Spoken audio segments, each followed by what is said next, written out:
Ако искате да посетите Торонто, ако искате да видите едно от природните чудеса на света, Ниагарския водопад, и да имате гледка от хотелската ви стая Marriott Niagara Falls Fall View Hotel and Spa, да пътувате с един от най-луксозните влакове, да имате тази гледка, да посетите езерото Луис, едно от най-красивите известни езера в Канада, разположено в национален парк Банф, Албърта. То е известно със своя прозрачен тюркоазен цвят, заобиколено от величествени планини и ледници. Трябва да си купите ETA виза за Канада, която струва $7 и се прави само за 5 минути. Сега ще ви разкажа как.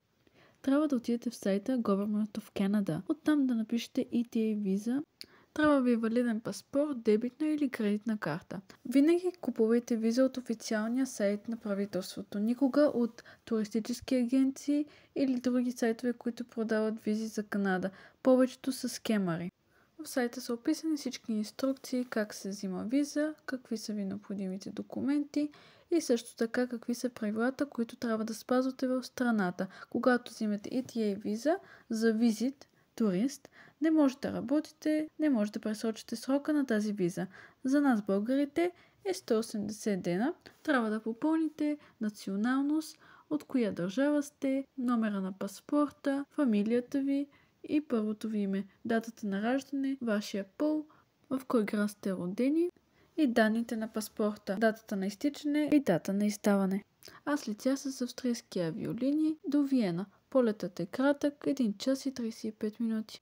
Летището във Виена е красиво и малко. Няма нужда да хващате автобус, да отидете на един терминал до друг терминал. Лесно можете да намерите на кой гейт трябва да отидете, за да се прекачите на следващия полет.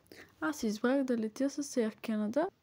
Полетът от Виена до Торонто е доста дълъг, 10 часа и 10 минути, изморителен и доста с турбуленции над океана. Страната в Air Canada не е добра. Но има интертеймент, може да гледате шоуа, филми, сериали по Netflix, по Apple TV и по Amazon Prime. Дават ви възглавница и одеяло. Също така може постоянно да искате напитки като вода, кафе, чай, мляко, сок. При пристигане на летището в Торонто трябва да минете в зоната на имиграционните за онлайн чекиране на вашия паспорт.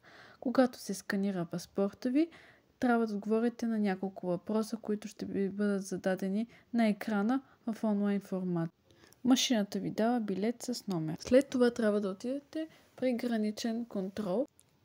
Граничният полицай ще ви задава много въпроси. Ако желаете да направя второ видео как да минете разпита, пишете в коментарите.